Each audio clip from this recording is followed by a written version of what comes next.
خیر خدمت عزیزان.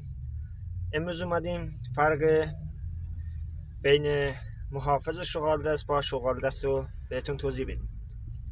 عزیزان دقت بفرمایید، به این میگن شغال دست.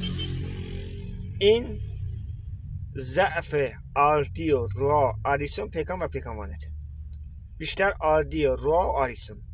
پیکانوانت هم اگر بار سنگین داشته باشه این قطعه چی میکنه؟ به این قطعه میگن شغال دست. درسته؟ تا اینجا درست. به طرف میگه آقا بیا یه دفعه محافظ شغال دست بهت بدم، میگه که نه، من تازه شغال دست عوض کردم. آقا تو اونی که عوض کردی اینه، نه این. اگر 10 بارم عوض کنی تا این نیاد با این مطابقت نکنه، شما داستان شغال دست شکوندن رو دارین. این یه طرف قضیه. بعضی هم میگن نه، قطر اینو عمیق‌تر کردن. بله یه وقتایی بعضی قطعه هستن یکم مثلا قطرش رو عمیق‌تر کردن، یکم پت و پهن‌تر کردن، ولی بازم جوابگو نیست، چون اتاقای روا آردی آریسون غیر استاندارده.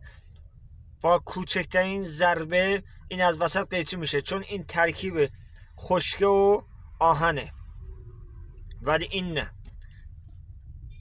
این ورق 6 میله.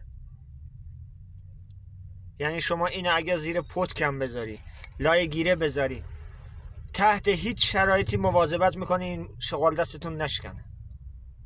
خواستم این نکته رو خدمت عزیزان عرض کنم که بعضی هم محافظ شغال دست و با خود شغال دست اشتباه میگیرن.